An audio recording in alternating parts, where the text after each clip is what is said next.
Viva Harsha హీరోగా నటిస్తూ audience ముందుకు వచ్చిన సుందరం మాస్టర్ రివ్యూ ఏంటి, హీరోగా మొదటి సినిమా మెప్పించాడా లేదా అనే వివరాలు మనం ఇప్పుడు ఈ వీడియోలో తెలుసుకుందాం. వైవా హర్ష షార్ట్ ఫిల్మ్స్ తో పేరు తెచ్చుకుని ఆ తర్వాత కమెడియన్ గా బిజీ అయిన హర్ష మొదటిసారి మెయిన్ లీడ్ లో చేసిన సినిమా సుందరం మాస్టర్.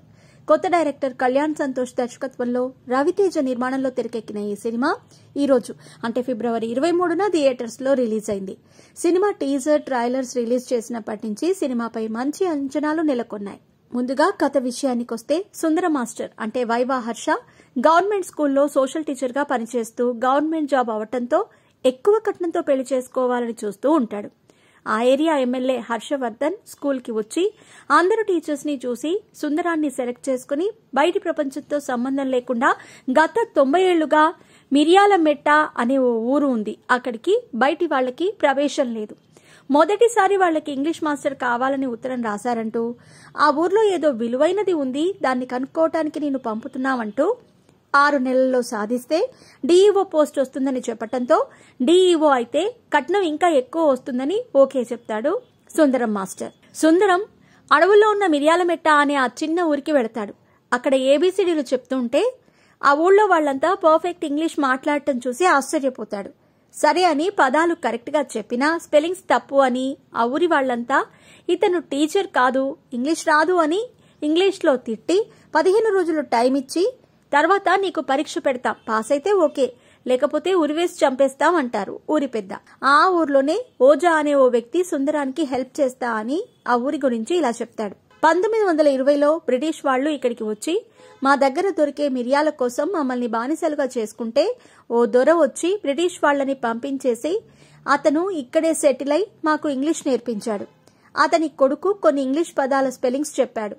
అతను చనిపోవటంతో మాకు ఇంగ్లీష్ మాస్టర్ కావాలని ఉత్తరం రాశామని, బయట వాళ్లు వచ్చి మా మీద దాడి చేయకూడదని మా ఊరు దారులన్నీ తీసేశామంటూ ఆ ఊరి గురించి అన్ని విషయాలు చెప్తాడు. సుందరం ఎలాగో అలా ఓజా సహాయంతో ఆ ఊరి వాళ్లు పెట్టే పరీక్ష పాస్ అయి ఆ ఊర్లో దొరికే విలువైన దాని గురించి వెతుకుతూ ఉంటే కొంతమంది ఆ ఊరి గ్రామదేవత విగ్రహం అని చెప్పటంతో చూడటానికి వెళితే అక్కడ ఆ విగ్రహం ఉండదు. అసలు ఆ విగ్రహం ఏమైంది? నిజంగానే విగ్రహం విలువైందా? సుందరం మాస్టర్ వాళ్లకి ఇంగ్లీష్ నేర్పించాడా? అక్కడి మనుషులు ఎలా ఉన్నారు? వాళ్లకి నలుపు రంగు అంటే ఎందుకు ఇష్టం? ఆ ఊరి నుంచి సుందరం మాస్టర్ ఎప్పుడు బయటకి వచ్చాడు? ఈ వివరాలనేవి తెరపై చూడాల్సిందే. అయితే సినిమా విశ్లేషణ విషయానికొస్తే కొన్ని తెగల వాళ్లు ప్రపంచానికి సంబంధం లేకుండా బ్రతకటం, వాళ్ల దగ్గరికి ఎవరైనా వస్తే చంపేయటం లాంటివి రియల్ లైఫ్ లో వార్తలు చూశాం. అలాగే మిర్యాలమెట్ట అనే ఊరిని తీసుకుని వాళ్లకి ఇంగ్లీష్ మాస్టర్ కావాలనే కథతో సుందరం మాస్టర్ ని రాసుకున్నారు. మొదటి హాఫ్ అంతా సుందరం మాస్టర్ గురించి, అతను అక్కడికి వెళ్లి పడే బాధల గురించి ఫుల్ కామెడీగా చూపించారు. ఇంటర్వెల్ కి విగ్రహం మాయమవటంతో సెకండ్ హాఫ్ పై ఆసక్తి పెరుగుతుంది. సెకండ్ హాఫ్ అంతా ఆ విగ్రహం గురించి, అక్కడ కల్మషం లేని మనుషులు, ప్రకృతి, మానవత్వం లాంటి ఎమోషన్స్ తో సాగుతుంది. ఆ ఊరి వాళ్లకి స్వతంత్రం వచ్చినట్టు కూడా తెలియకపోవటం, గాంధీ ఎలా ఉంటారు అని తెలియకపోవటం, అసలు బయట ఒక ప్రపంచం ఇంతలా మారిందని తెలియకపోవటం, క్రికెట్, ఇప్పుడు ఉన్న డబ్బుల గురించి తెలియకపోవటం, గాంధీ ఇతనే అని 500 నోటు సుందరం మాస్టర్ చూపిస్తే ఆ నోటుని చింపేసి గాంధీ ఫోటో మాత్రం తీసుకోవటం లాంటి సీన్స్ కొత్తగా అనిపిస్తాయి. అయితే ఇవే సీన్స్ లో కొన్ని మాత్రం ఓవర్ డ్రామాటిక్ గా అనిపిస్తాయి. ఆ ఊరిని బ్రిటిషర్ల నుండి కాపాడిన దొరగా బ్రహ్మానందం ఫేస్ ని గ్రాఫిక్స్ లో వాడుకొని కథ చెప్పటం గమనార్హం. ఇక నటీనటుల విషయానికొస్తే కామెడీతో ఇన్నాళ్లు మెప్పించిన వైవా హర్ష ఇప్పుడు కామెడీతో పాటు అన్ని రకాల ఎమోషన్స్ ని బాగా పండించాడు. హర్ష మాత్రమే ఈ పాత్రకి బాగా సూట్ అవుతాడు అనేలా చేశాడు. దివ్య శ్రీపాద ఆ ఊర్లో అనాథ పిల్లగా బాగా నటించింది. ఇక ఆ ఊర్లో ఉన్న జనాలుగా నటించిన ఆర్టిస్టులంతా అదరగొట్టేశారనే చెప్పొచ్చు.